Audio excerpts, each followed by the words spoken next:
అధికారంలోకి వచ్చిన 6 నెలలకే ఎప్పుడు చూడని వ్యతిరేకత కూటమి ప్రభుత్వంపై కనిపిస్తోందని వైసీపీ అధినేత మాజీ సీఎం వైఎస్ జగన్ అన్నారు. ఏపీ సీఎం చంద్రబాబు అబద్ధాలు, మోసాల పట్ల ప్రజలు ఆగ్రహంతో ఉన్నారని తెలిపారు. ఉమ్మడి ప్రకాశం జిల్లా నేతలతో తాడేపల్లిలోని వైసీపీ కేంద్ర కార్యాలయంలో వైఎస్ జగన్ సమావేశమయ్యారు. చంద్రబాబు వచ్చాడు, బాదుడే బాదుడు మొదలైందని జగన్ విమర్శించాడు. అందుకే డైవర్షన్ పాలిటిక్స్ చేస్తున్నాడని మండిపడ్డారు. ప్రతి నెల ఒక అంశాన్ని పట్టుకొని ప్రజలను తప్పుదోవ పట్టిస్తున్నారని ఆరోపించారు. వైసీపీ ప్రభుత్వంలో విప్లవాత్మక మార్పులు తీసుకొచ్చామని జగన్ తెలిపారు. ఎన్నికల మేనిఫెస్టోను పూర్తిగా అమలు చేసి మన చరిత్ర మార్చారని, బడ్జెట్ సమయంలో సంక్షేమ క్యాలెండర్ను ప్రవేశపెట్టామని పేర్కొన్నారు. లంచాలు లేకుండా ప్రభుత్వ పథకాలు ఇచ్చే పరిస్థితుల్ని తీసుకొచ్చామని చెప్పారు.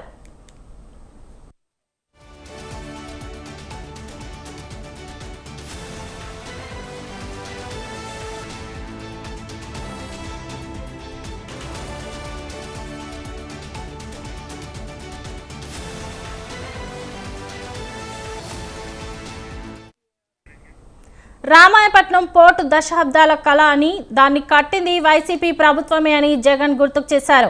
వైసీపీ హయాంలో దాదాపు పూర్తయిందని, షిప్లు కూడా వచ్చే పరిస్థితి ఉందని తెలిపారు. 5 ఏళ్లలో 4 పోర్టులు కట్టడం మొదలైందని, కానీ ఇప్పుడు వాటిని శనక్కాయలకు, బెల్లాలకు అమ్మేస్తున్నాడని మండిపడ్డారు. మెడికల్ కాలేజీలు పోర్టుల రూపంలో మనం సంపద సృష్టిస్తే పద్ధతి ప్రకారం వాటిని అమ్మే కార్యక్రమానికి చంద్రబాబు శ్రీకారం చుట్టాడని ఆగ్రహం వ్యక్తం చేశారు. ప్రజలకు చేసిన మంచి చెప్పుకోవడానికి చంద్రబాబు దగ్గర ఏమీ లేదని జగన్ అన్నారు. అందుకే బురద జల్లడమే పనిగా పెట్టుకున్నారని చెప్పారు. చంద్రబాబు సంపద సృష్టి అంటే బాదుడే బాదుడు అని విమర్శించారు.